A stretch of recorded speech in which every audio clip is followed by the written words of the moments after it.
Well, I want to start this morning by telling you a story that takes place in the American Civil War. There was a soldier that was on the side of the Confederates, and he was preparing to go into battle, but he was starting to feel a little bit gun shy. He's realizing he's going to have to charge up against these Union soldiers that are going to try and be killing him. And so he comes up with an idea. His plan is, I'll wear the gray pants of a Confederate soldier on the bottom, and on the top I'll wear the blue jacket of the Union Army. I'll dress up like my enemy. And his plan was, hopefully neither side will shoot me, because if they look at me from afar, they'll see I'm wearing their colors either way. And so he gets up, he charges into battle, and by the end of this battle, his comrades in the Confederacy, they come and they find that this poor soldier has died. Now, when they inspect the soldier, they notice that in his at the top in his blue jacket, he's got bullets from the Confederates, and in his pants, where he dressed like a Confederate, he's got bullets from the Union soldiers. Both sides had not thought of him as an ally, but both had thought he was the enemy and shot him dead. Now, this is probably a legendary story. There's not a real historical account, but it's a popular kind of folklore legend that spread during the time of the American Civil War. And basically, it was a way of communicating to soldiers, don't try sit on the fence, pick a side. Be brave enough to at least pick a side. And in this case, the uniform was the way that you could tell who a person belonged to, which side of the battle they were on. And really, every country has this. We have passports, we have flags, we have traditional dress and culture, we have traditional food, we have language, we have all these indicators, these signs that reveal who you are allied with, who you belong to. What I want to talk about this morning is that God is no different. God, He's the King, the creator of the universe, and so God, as the one who has His own kingdom, and people within that kingdom, He has a sign or a way for His people to express and reveal that they are with Him, that they've chosen a side in this spiritual battle between God and Satan, and they are convinced that they are with God. The Bible tells us this is the sign. Revelation 12:17. The dragon, that's Satan, was enraged with the woman, and here in Bible prophecy, a woman is symbolized by a church. It says he's enraged with the woman, and he went to make war with the rest of her offspring, who what? Keep the commandments of God and have the testimony of Jesus Christ. Now, somebody asked in the Q&A period, how do I know which is the true church? Notice, who does Satan target? Of all of the churches, he is targeting a woman, a church who explicitly keeps the commandments of God and has the testimony of Jesus Christ. In Revelation 14:12, we're also told it's those who keep the commandments and have the faith of Jesus Christ.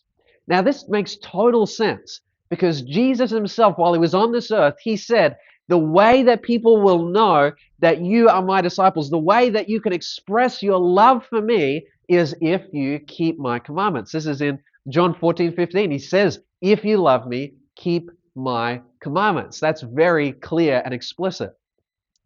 So, in order to demonstrate, we could say, loyalty or allegiance to God, those who claim to follow Him keep His commandments. And they don't do so in an effort to be saved. They're not keeping the commandments thinking, man, if I don't do this, God's not going to let me into heaven. They're keeping the commandments of God because they have been saved. This is an expression or a response of love to God for what He has done. But I find it so interesting that as we dive deeper and deeper into the text of the Bible, we discover that of all of God's commandments, there is one especially that God emphasizes over and over again. And He says, this commandment in particular is a special sign for you that will demonstrate that you belong to me and have given your loyalty and allegiance to me. Today, as we look at this topic of what if God told you to stop, we're going to find out what that title means a bit later on. But ultimately, we're going to be looking at what is this special sign that God has given for His people to put up their hand and say, yes, I belong to God. Before we go any further, let's just bow our heads and pray, ask for God to be with us. God, thank you so much for another beautiful, sunshiny day. Thank you for bringing us here safely. And I just pray that your Holy Spirit Be with us, give us wisdom, give us understanding. Most of all, Lord, please give us hearts that are open, minds that are open to hear and receive from you. And wherever your word leads us this morning, may we have the courage and the conviction to follow you. I pray in Jesus' name. Amen. Okay, so how do we find out about what this special sign is? In order to find that out, we have to go all the way back to the very beginning of the Bible. We read in Genesis, of course, that in the beginning God created the heavens and the earth. These are the opening lines to the biblical story. And it tells us that it proceeds to tell us God in 6 literal days creates the earth and creates everything in it from nothing. That God speaks and creation is formed. And after 6 days of creating, on the 7th day, God decides to do something different, something special. We read this in Genesis chapter 2. So the creation of the heavens and the earth and everything in them was completed. On the 7th day, God had finished his work of creation, and so he rested from all his work. And God blessed the 7th day and declared it holy, because it was the day when he rested from all of his work of creation. So God here at the very beginning of the Bible tells us after creating everything, he sets aside one special day. And this one, he says, is holy. Now, for something to be holy means it's set apart for a unique, special use. It's different from everything else. The other 6 days of the week in which God had created were all good. In fact, God, after each day, says it's good. But the 7th, there's something different about it. God says, I'm setting it aside. It's holy. It's for something special. Now, why did God do this? It said God rested from his creation. Now, clearly, God didn't need a physical rest. He wasn't tired after 6 days of creation. So, who is this rest ultimately for? Well, remember, God had created the first human beings, Adam and Eve, on day 6. And so the Sabbath rest that God was enjoying was also an invitation for Adam and Eve to rest from their work, rest from their labor. This was a time for them to spend with God and to spend with each other. And so we see the Sabbath, one of its intentions was for rest and relationships. God wanted there to be a special time every single week, at least one full day, for all people to just take a chill pill, take a rest, take a break, focus on resting and having meaningful time for building up relationships. Now, as we continue looking at this idea of the 7th-day Sabbath throughout the Bible, we notice it becomes increasingly more a sign for God's people. When God gives the 10 commandments at Mount Sinai, the 4th of those 10 commandments says this: remember to observe the Sabbath day by keeping it holy. That sounds familiar, right? We just read God dedicated the Sabbath days holy. Now we're being told that again, you have to keep the Sabbath days holy. You have 6 days each week for your ordinary work, but the 7th day is a Sabbath day of rest dedicated to the Lord your God. On that day, no one in your household may do any work. This includes your sons, your daughters, your male and female servants, your livestock, and any foreigners living among you. For in 6 days the Lord made the heavens, the earth, the sea, and everything in them. But on the 7th day he rested. That is why the Lord blessed the Sabbath day and set it apart as holy. So God is repeating information, but he's also, we could say, giving more clarity to the Sabbath. So we're reminded again, the reason that God set apart the 7th day of the week as holy is because it's remembering and reflecting on the fact that God created in 6 days and then rested on the 7th. But then God also explicitly says, look, it's not only you that needs to take a rest, but anyone in your house, whether it's your children, back in those days, if you had a servant, even if it was your animals and livestock, even the animals needed to be given time for a break. And notice this is a commandment that God is giving. Now, I remember in high school, I didn't have a job. I wasn't working part-time or full-time, but my full-time, I could say, occupation was a student, right? Studies was my full-time job. And so When it came to Sabbath, when it came to the seventh day of the week, I chose not to do any schoolwork. I did nothing. I wouldn't do any research on assessments. I wouldn't look over notes. I wouldn't look at flashcards. I would do nothing for the whole day. And it really puzzled my colleagues, my peers at school, because they'd come up to me and say, Christopher, we don't get it. You have a whole day less time to study than we do. We study 7 days of the week. You only study for 6, and yet how are you performing better than us in all of these different assessments, exams, and stuff? And I always gave them a very simple answer. It's because I keep the Sabbath. Because I'm trusting that God will look after me, even if I have one less day to study than you guys, I know that God is going to help me. He'll make the time in those other 6 days more efficient. It'll go into my brain better. I just trust that God is going to care for me. You know, the Bible has this principle. God himself says, I will honor those who honor me, and I will despise those who think lightly of me. When we honor God, God in return honors or blesses us. And we shouldn't do things to honor God so we get blessings. In fact, if we come with that motivation, God's not fooled by that, right? He knows the intentions, the motives of our heart. But at the same time, God, he is happy to bless and honor those who out of a sincere, unselfishly motivated heart are willing to follow him. The Sabbath is an ultimate example, an ultimate physical expression that we can offer to God to show our honor to him. Because it takes a lot of trust, doesn't it? It takes a lot of trust to say, I'm only going to run my business for 6 days of the week and one I won't. Even though all of my competitors run 7 days a week, they'll probably make more money on in an earthly perspective, we could say. I'm still not going to work for 7. I'm going to work for 6 and just trust God will take care of it. I'm not going to study for 7 days, even though everyone else around me is working for 7. I'm just going to study for 6. That takes a lot of trust and commitment in God. And so God honors that, but also it's a way for us to show who we are loyal to. We're more loyal to God than money. We're more loyal to God than our work. We're more loyal to God than even friends or family that may pressure us and try and convince us to do otherwise than follow God. This is the ultimate way God has given for us to demonstrate our loyalty to him. Have a look at some of these other verses that talk about the Sabbath as this sign. This is in the book of Ezekiel. The Israelites are to observe the Sabbath, celebrating it for generations to come as a lasting covenant. And it will be a sign between me and the Israelites forever.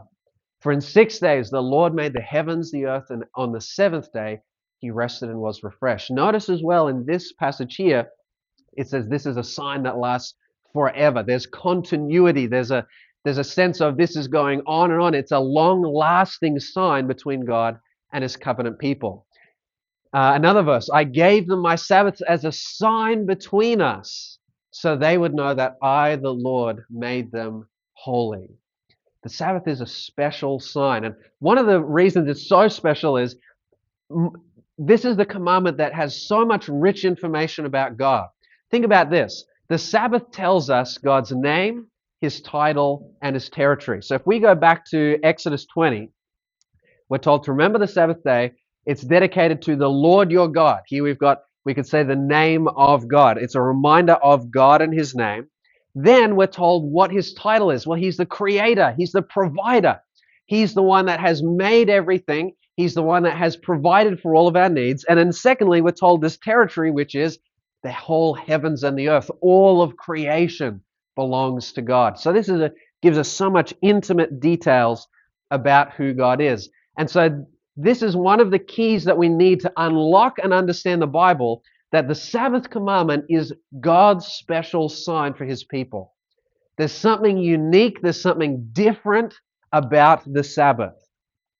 And it was meant to be a lasting sign between God and his people. Now, another reason God gave the Sabbath was simply for the purpose of physical rest. When God created the human body, he didn't make it to run 24/7. If he wanted us to run 24/7, he'd make us more mechanical, right? But we're not. We are not made to go on and on and on without a rest. In fact, there's some interesting data about stress and anxiety in Australia right now. And I think it reflects this need that we have to just rest and be at peace. This is from a 2021 report, the Stress and Wellbeing Survey, found that 35% of Australians report having a significant level of distress in their lives. So that's over a third of Australians currently, when that survey was taken, said that they had significant distress. 26% of Australians report above normal levels of anxiety systems. So this was a survey trying to figure out how are we doing, how are we coping as a nation with stress and anxiety, and it found that we're struggling. We're finding it difficult to push through these challenges. Now, here's what's very distressing. Of those who reported having severe levels of distress, 61% would drink, 41% gambled, and 40% smoke cigarettes. Now, to me, it's very clear why they're doing this, right? These are all methods or ways of trying to cope with the stress and anxiety of life and work and family and all those other things. But God's given us a better solution than alcohol and gambling and cigarettes can ever provide to help us de-stress, to help that anxiety go down, and that's just rest. Sometimes we just need a mental and physical, emotional time of rest, and that's what the Sabbath offers. You know, during the French Revolution, the French people were trying to distance themselves away from the Bible as much as they could. And one of the things that they didn't like was the structure of the 7-day work week because it came from the Bible. They could see it. They read the Exodus command, 6 days you work, seventh is a day of rest. So they said, we want to distance ourselves from the church, so we're going to do a 10-day work week, and when you get to day 10, that's when you get a break. I wonder if anyone here would be keen to have a 10-day work week and only get a rest on the 10th one. That would be absurd. And so, of course, this plan didn't work out. It lasted a few years, and then people complained and they said, this is ridiculous, having to work 9 days to get to 1 day off every 10. And it's an interesting historical example that shows the human body is not designed to work that long. We're not built to be able to work for 9 days and rest every 10th. We're made to work for 6 and rest for every 7th. So here's another principle, a key. God wants us to rest. Now, isn't that just reassuring? That God, He wants you to be productive, He wants you to be useful, but He also wants you to rest. You know, sometimes we get so caught up in life and the craziness of it, we even find it hard to do this. But God just tells us, every 7th day you are to rest, recover, recuperate, spend time with me, spend time with others. Now, here's the thing. Does every single person need rest? Yes. Is it only God's covenant people that need rest? No, everyone needs rest. And so the blessing of the Sabbath, God, He intended it for everyone to enjoy. Listen to this from the prophet Isaiah. This is what the Lord says, I will bless those eunuchs who keep my Sabbath days holy and who choose to do what pleases me and commit their lives to me. Now, eunuchs were not culturally, historically, something common in Israel. Eunuchs were from outside nations, and yet God is here extending an invitation to those who are not Jewish and saying, if you want to, come and enjoy the blessing of the Sabbath. He continues on, I will give them within the walls of my house a memorial and a name far greater than sons and daughters. For the name I give them is an everlasting one. It will never disappear. I will also bless the foreigners who commit themselves to the Lord, who serve Him and love His name, who worship Him and who do not desecrate the Sabbath day of rest, who hold fast to my covenant. I will bring them to my holy mountain of Jerusalem. I'll fill them with joy in my house of prayer. I will accept their burnt offerings and sacrifices, because my temple will be called a house of prayer for all nations. For the sovereign Lord who brings back the outcasts of Israel says, I will bring others too besides my people Israel.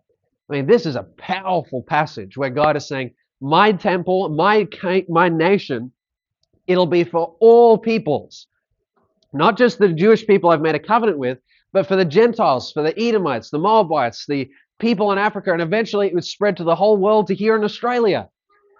Everyone is invited into this special covenant relationship with God, and all are invited to be able to enjoy the Sabbath. God says, I will bless even the Gentiles who keep and honor, do not desecrate my Sabbath. Those who follow my Sabbath days, those I will bless more than any other. So God is extending, not only extending the invitation, I should say, to the Gentile, but he also anticipates that if a Gentile wants to worship him, that as a result, they will keep the Sabbath, because this is God's special sign, his way of showing you belong to him. Jesus, even in Mark 2 and verse 27, said the Sabbath was made to meet the needs of people and not people to meet the requirements of the Sabbath. You know, I find this very interesting. Jesus doesn't specify by saying it was meant to meet made to meet the needs of the Jewish people. Who's who he's talking to? Jesus has in mind the Sabbath is to meet the needs of all people, because all people need rest. And if you think about it, when God created the Sabbath day and he gave it to the human race, was he giving it to Jewish people? No, he was giving it to Adam and Eve. There's no Jewish people for another 2,000 years. God gave the Sabbath. He established it at creation, the time he established the whole world, because all people who would live on this world, the whole human race, was designed to rest on the Sabbath day. You know, as a Christian, I also want to follow the example of Jesus. That's kind of what it means, right? To be a Christian is to be a follower of Jesus Christ. So how did Jesus live his life? Did Jesus, when he was here on this earth, what example did he leave for us? We're told in the Gospel of Luke, Luke 4 rather than 14. When Jesus came to the village of Nazareth, his boyhood home, he went as usual to the synagogue on the Sabbath and stood up to read the scriptures. Other translations of the Bible say, as was his habit or as was his custom. In other words, this was a usual, habitual practice of Jesus. Jesus was an observer of the seventh-day Sabbath. Now, again, if I'm a Christian and Jesus is in every way my model example, well, I want to follow his example when it came to honoring God and keeping the Sabbath. Even the apostles did the same. We're told about the apostle Paul, as was Paul's custom.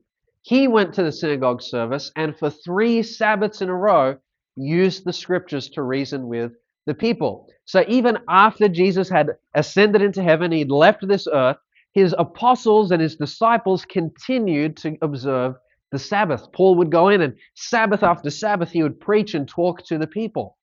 So even the early church and the apostles kept the Sabbath too. Jesus even knew that his followers would be keeping the Sabbath after he was gone. When you read Matthew chapter 24, this chapter begins by Jesus' disciples coming to him and saying, Jesus, when will the temple be destroyed and when will be your second coming? Now, both of these events are after Jesus' ascension into heaven. They're after he's established a new covenant. And Jesus gives many different signs, and he says you'll see wars and rumors of wars. There'll be false prophets. There'll be earthquakes. Then he talks about a time of great persecution. And then he says this comment about that persecution. He says, pray that your flight will not be in winter or on the Sabbath. Now, this is so fascinating.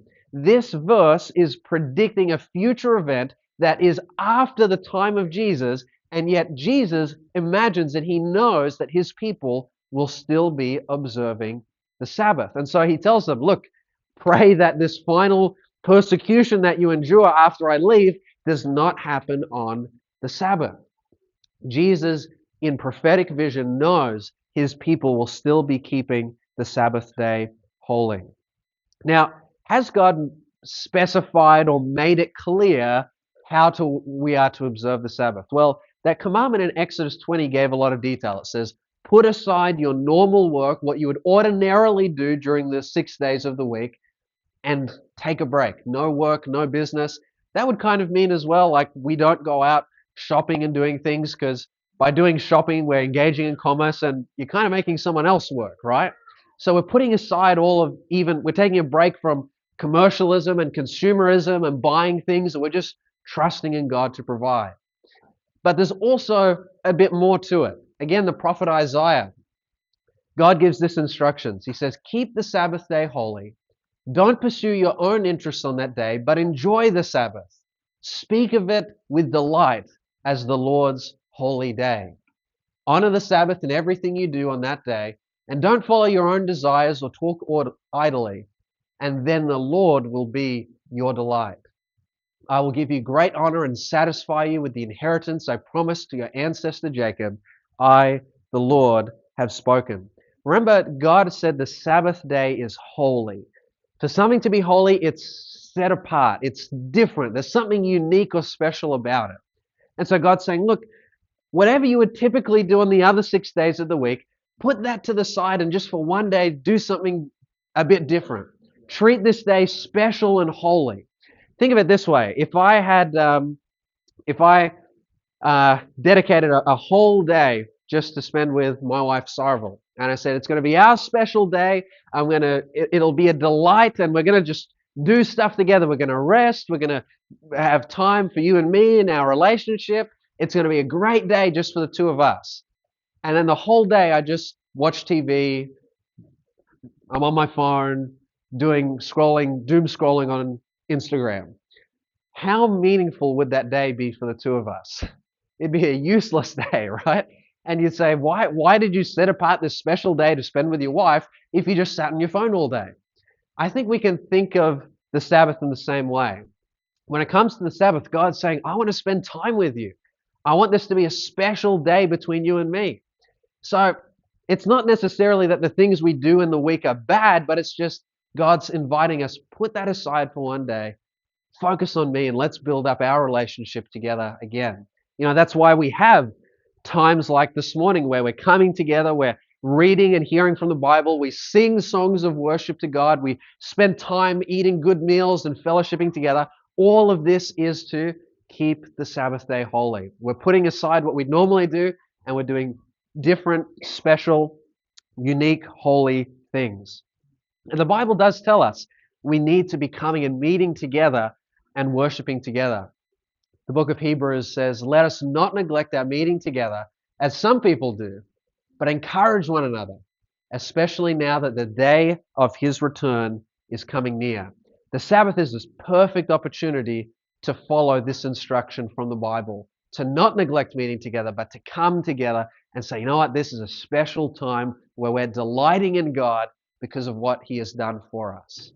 Now, probably in your head, as I've been talking about this, maybe some of this is new information, or maybe you've heard about the Sabbath and you've heard about the seventh day and all these things, but maybe you've still got some questions and you're thinking, Christopher, this all sounds good, but what about this? Maybe you're thinking to yourself, well, wasn't the Sabbath given only to the Jewish people? Like it was given at Mount Sinai with the Ten Commandments, right? And that was the Israelite people. Isn't this seventh day Sabbath more of a Jewish thing?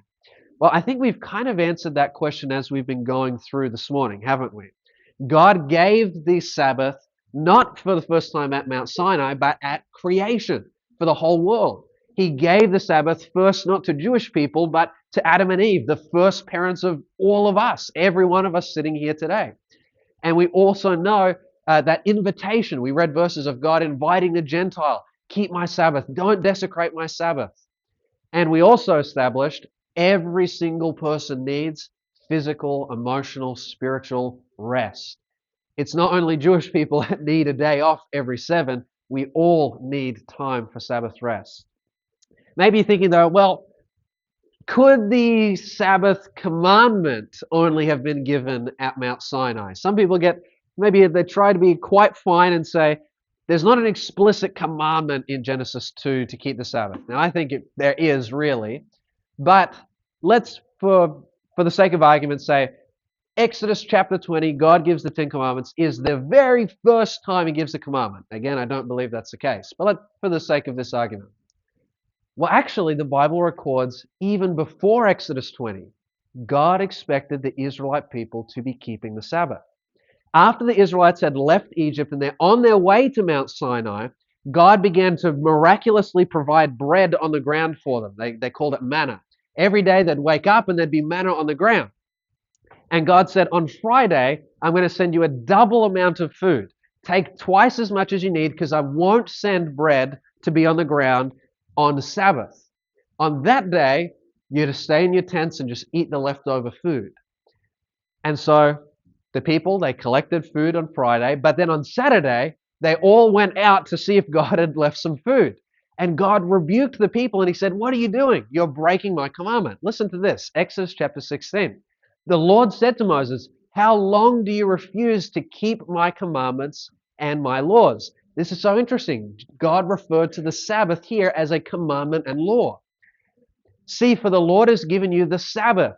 Therefore, he gives you on the sixth day bread for 2 days.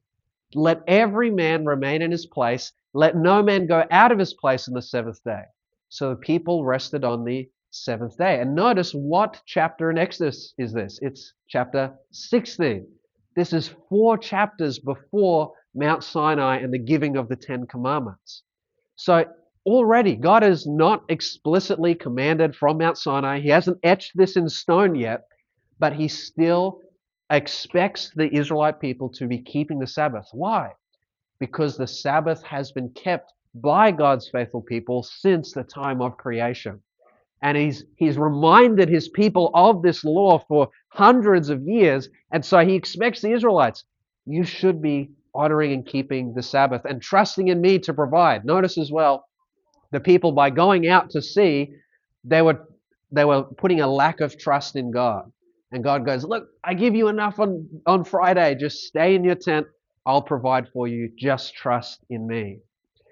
Maybe another thought you've had thrown around is, well, does the day that we specifically worship or keep as the Sabbath holy, does it particularly matter? Can't we keep any day holy, maybe? Well, think about this. We know and we observe that even with regular days, the day matters. Now, can I get I know we've got lots of students here, but I know we've got a few different demographics in the room. Can I get a show of hands of those who are married in the room? Who we got? Okay. Lawson Sand went straight up. I love it. Okay. Now, for those in the married category, can I get a show of hands? How many of your spouses would be happy if you forgot your wedding anniversary? Anyone's spouse would be happy? I don't think so, right? What if you're celebrating the wedding anniversary date comes and then a week later you go, happy anniversary. And they go, this is a week late. What are you doing? You go, I didn't think the day mattered too much, right? We're celebrating it. The day matters, doesn't it? Or think about a kid who is so excited for Christmas and he wakes up on December 25th, he runs down and there's nothing under the tree and he goes, Mom, Dad, what's the deal? There's no gifts under the tree. And they go, oh, well, Johnny, we thought that we'd celebrate Christmas on the 27th and give you gifts. What kid's going to be happy with that? None, because there's an understanding it happens on the 25th, the gift giving. There's something special about the day. Or can you imagine celebrating something like New Year's Eve 2 days early? Who's going to celebrate New Year's Eve? Now, here's an interesting one. What if we celebrated Anzac Day on a different day, on the wrong date? In that case, we're not just offended emotionally, we're not just disappointed, we would actually consider that disrespectful to the memory, the legacy of the Anzacs. You celebrate Anzac Day on a specific day because of its historical significance in honor of the Anzac soldiers. In this case, if you're to do it on the wrong day, it's actually disrespectful. So we already recognize that when it comes to just human holidays and celebrations, the day really matters. So when it comes to God's special day that He said is holy and I want to spend with you, will it matter to God? 100% it does. God has only ever dedicated one day to be holy. And in fact, never in the Bible does God command we honor the first day or the second or the fourth or the fifth or the sixth or any day except the seventh day. He says the seventh day is the only one that I have dedicated and I want you to honor as holy. Now, of course, around the Christian world, the majority of Christians don't observe the seventh day as the Sabbath. And that doesn't detract from many of these Christians' love for God. It doesn't mean that they're necessarily separated from God or not within salvation. But it does raise a question, well, why do so many people not keep the seventh day Sabbath? Mostly it comes down to a tradition passed down. Most people were raised in a church or a family that kept a different day for the Sabbath, and they've continued it. And most likely they also have biblical, theological reasons that they believe they should continue to do so. But for the Christian church at large, this has been a tradition passed down to us from centuries of church history.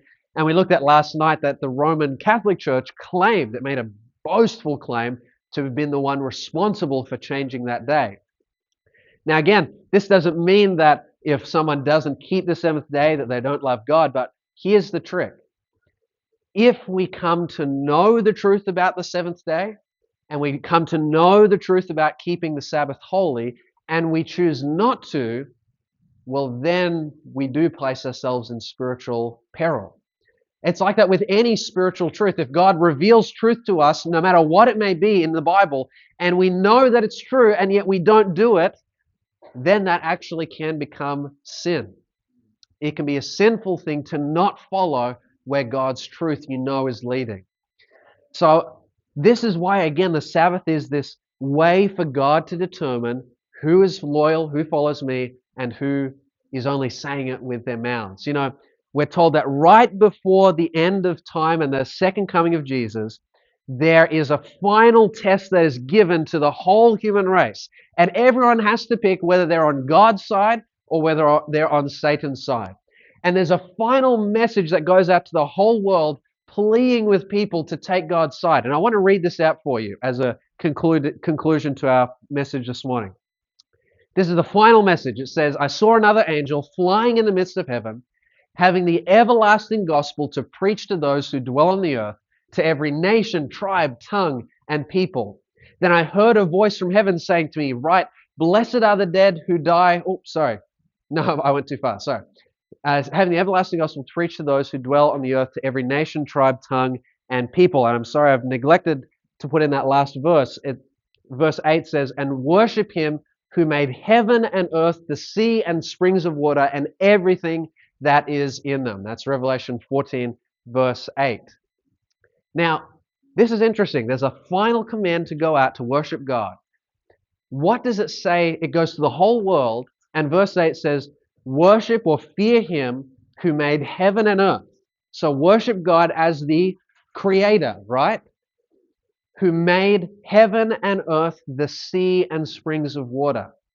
This is an almost word-for-word quotation from the commandment to keep the Sabbath day holy, back in Exodus chapter 20. Exodus 20 said, you are to remember the Sabbath day, for in 6 days the Lord created the heaven, the earth, the sea, and the water, and everything that is in them. So the last message that goes out to the world right before Jesus comes is worship God as the creator by keeping the Sabbath. This is this final way for God's people to show and demonstrate their loyalty to him. Even to the very end, this is what it's all about. And notice as well, in this message, you have repeated this idea of rest. It says, this is still in Revelation 14, blessed are those who die in the Lord from now on, that they may rest from their labors. Interesting, right? This theme of rest is being put in the final message as well. Then it says, for those who don't worship God, that they have no rest day or night. The themes of rest and Sabbath are all over this final message that goes out to the whole world to prepare people for Jesus' second coming. Jesus has made it so clear to us that he says, if you love me, keep my commandments. And I hope that each one of us here would be able and willing to say, I love Jesus, and therefore I want to do what he asks of me. And one of the most important things Jesus asks, he says, remember the Sabbath day, keep it holy. For in 6 days I created heavens and earth, the sea, the springs, and all that is in them. But on the seventh day I rested, and so you are to rest in my rest as well. You know, sometimes deciding to keep the Sabbath day holy can mean sacrifices. It may mean sacrificing work opportunities. It may require sacrificing social outings. It may even make us sacrifice relationships if people don't want to associate with us anymore because we want to follow God wherever He goes. But there's nothing in this world not worth sacrificing in order to follow Jesus. And Jesus said, for those who honor me, I will honor them. Even if we have to make sacrifices to do what God asks us, God will keep us safe. God will provide for our needs, just as the Sabbath reminds us. I want to just leave you with this question to think about today. Will you choose to keep the Sabbath day holy? That's what God is asking each one of us. He's offering this invitation. He's saying, if you love me, keep my commandments, including this special one to remember the Sabbath day. Will you keep the Sabbath day holy? I find something very interesting is we better get into the habit of keeping the Sabbath holy now, because in heaven we're going to keep it anyway. The book of Isaiah tells us that when God creates the new heavens and the new earth, God says this, so shall your descendants and your name remain. And it shall come to pass that from one new moon to another, from one Sabbath to another, all flesh shall come to worship before me, says the Lord. When we receive that new heavens and new earth, God says we'll be coming to worship Him every Sabbath. So why not get into the habit of worshiping Jesus on His Sabbath right now, so we can enjoy worshiping on the Sabbath in that new heavens and new earth with God for the rest of eternity.